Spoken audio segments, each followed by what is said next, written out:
Hello again, my name is Kane Del Sol, and welcome to A Satanic Perspective. Today I wanted to discuss the differences and similarities between Lucifer and Satan according to the most common ideas about the two.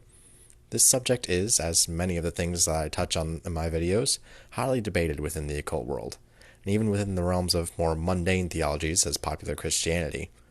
Once again, I will not claim total truth on anything, as everyone has different experiences. All I'm going to do is express my beliefs and explain some common ideas on the subject. You can figure out where you stand on the subject on your own. Amid the theories, there are two very simple fields of thought. One that states that Lucifer and Satan are different beings, and one that states that they are the same. From there, the details can vary quite a bit. One common thought is that Lucifer was the greatest and most beautiful of all angels, who rebelled against Yahweh when asked to bow to mankind. Thus, Lucifer became Satan as he fell. This actually is not a Christian thought, though, but a Muslim one. This describes the story of Iblis, a being of fire, refusing to be subservient to man, beings of clay. This, of course, is a fairly common story where small details may change, but the main concept remains the same. Another thought is that Lucifer and Satan are different expressions of the same concept, like brothers. Lucifer being the more charismatic, deceptive type, and Satan being much more direct and warlike. This concept can also be called the dual throne, and, as previous, is very common, though details and names may change.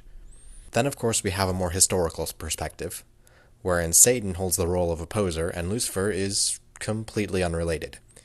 You see, Lucifer is not a being of Judeo-Christian origin, but Roman. The name means light-bringer, and was used for the planet Venus as it heralded the rising sun. The connection to Satan in modern times comes from a mix of folk tales and a verse in Isaiah 14 that says, "How art thou fallen from heaven, O day star, son of the morning." And of course the following verse that famously says, "You said in your heart, I shall raise my throne above the stars of God." Now, this certainly sounds like a retelling of the fall of Lucifer, right?